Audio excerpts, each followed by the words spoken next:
Hoy quiero hablarles de un tema bastante común.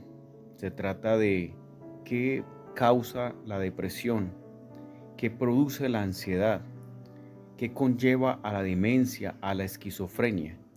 Realmente, qué puede estar sucediendo dentro de los factores que son internamente, quiere decir en la química, en el funcionamiento de nuestro importante órgano que se llama cerebro, o qué factores externos o qué situaciones ameritan y que muchas veces desencadenan este tipo, digamos, de comportamientos del ser humano. Miedo al fracaso, miedo a la soledad, angustia, preocupaciones por el entorno social, económico, afectivo. En muchos casos, la persona simplemente por su personalidad piensa cosas muy negativas, no le ve salida, no le ve solución a las cosas, se desmorona fácilmente por pensamientos obsesivos y caóticos. Y esto pues no hace parte de la naturaleza humana, algo lo está propiciando, algo externo o algo interno que aún debemos descubrir. Empezamos. El cerebro está dividido en dos hemisferios y cada uno tiene una función primordial. Por ejemplo, en el hemisferio derecho está la mayoría de emociones. Está también la parte artística, el gusto por la música, la parte intuitiva. Por otro lado, el hemisferio izquierdo se encarga de procesar datos, información, pensar, razonar, escribir y poder comunicarse. Ahora hablemos en detalle porque el cerebro se subdivide en otros componentes como el lóbulo temporal, ubicado en la base del cerebro. Primordialmente dice, área de asociación, interviene en la memoria y en los sentimientos. Miremos otra parte. El lóbulo occipital. Por aquí lo tenemos. Dice, estimula la memoria, los pensamientos y las emociones. Entonces también es un componente indispensable en la parte emocional. Aquí ya vemos el cerebro completo. Tálamo, hipotálamo, lóbulo parietal, lóbulo frontal, cerebelo, glándula pituitaria, etcétera, etcétera. Cada uno cumple su función vital para el funcionamiento del cerebro. Miremoslo acá nuevamente. Repito, cada uno se especializa, cada uno en la parte ya sea del talento, en la parte de la comunicación, en la parte de la inteligencia y en el manejo de las emociones. Tenemos acá este listado. Ya hablamos de unas causas que son de tipo externas, o sea, situaciones, algo que aconteció recientemente,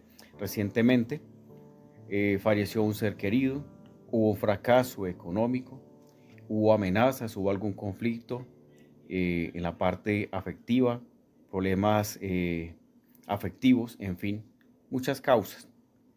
Pero, ¿y qué está pasando dentro del cerebro? ¿Cuáles pueden ser las posibles causas que conllevan a la depresión? Primero, baja producción de neurotransmisores. Baja producción de neurotransmisores. Miremos.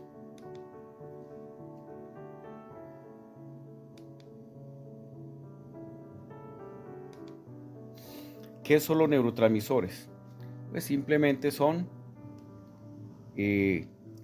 elementos muy pequeños que permiten la comunicación a nivel de moléculas entre las neuronas. Entonces, por la escasez de esos neurotransmisores, entonces no se da un buen funcionamiento y por tanto pues el cerebro va a experimentar lo que llamamos la depresión, porque se produce baja cantidad de neurotransmisores.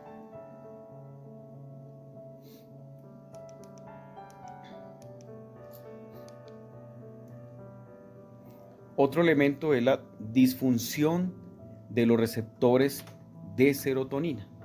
Disfunción de los receptores de serotonina. Menor producción de neurotransmisores, disminución del hipocampo, aterosclerosis. Bueno, esto sí es algo bastante frecuente, sobre todo en adultos mayores. Cuando disminuye la oxigenación al cerebro por calcificación de los vasos sanguíneos cerebrales, a lo cual se denomina aterosclerosis. Como es un efecto de embudo, entonces se entiende que no hay suficiente flujo sanguíneo ni suficiente oxigenación, por tanto hay un debilitamiento cerebral, en compañía de otros síntomas como puede ser vértigos, zumbido en los oídos, adicional a la depresión, visión borrosa.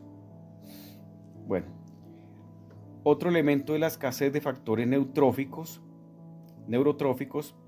y desconexión de la amígdala cerebral. Vamos a mirar cada uno de ellos. ¿Por qué causa se puede inflamar el cerebro? Bueno, hay varias razones, pero principalmente el exceso de citoquinas proinflamatorias. En este caso, antil-IL6 y antil-IL1. Y el cortisol, que también puede afectar el funcionamiento cerebral. Por tanto, aquí ya estamos hablando de trastornos de tipo autoinmune inflamatorio. Algunas personas son susceptibles a la picadura de un mosquito porque inmediatamente se inflaman, entonces generan demasiada inflamación. A eso me refiero con que hay personas predispuestas a generar mucha inflamación. En este caso, pues, entraríamos a solucionarlo mediante inmunomoduladores específicos de antil-IL1 y antil-IL6, que son citoquinas especializadas. Otra causa es la reducción del hipocampo. Bien, cuando hay depresión, entonces el cerebro entra en un proceso inflamatorio que además altera la conexión entre las neuronas y adicional, ellas están destruyendo, están desapareciendo y se inhibe la capacidad del hipocampo de producir nuevas neuronas. Por lo tanto, esta es una causa, ya que una de las principales neurotransmisores que producen las neuronas son las dopaminas. Y un porcentaje bajo de dopaminas, pues lógicamente va a concluir en estados depresivos, ya que la dopamina es alegría, es felicidad. Ya vemos entonces que si los neurotransmisores, sean los que sean, disminuyen, pues va a conllevar a lo que llamamos la depresión. Bueno, cuando ya se habla de escasez de factores neurotróficos, se debe mencionar que la serotonina está disminuyendo, la cual se produce, indispensable también para otros procesos como puede ser el sueño.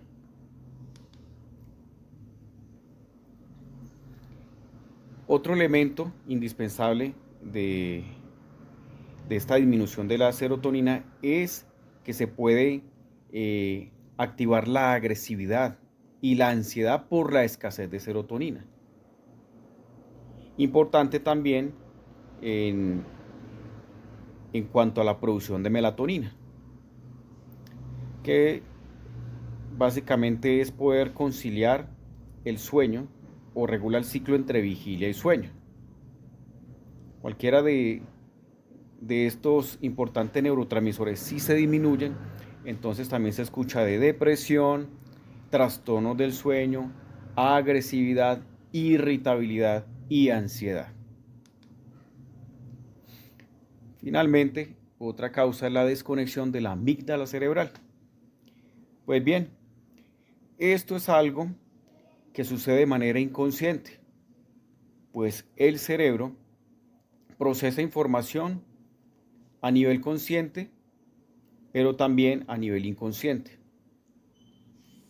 Cuando hay una amenaza, pues simplemente esta amígdala cerebral se inactiva y puede generar también trastornos de ansiedad y de depresión.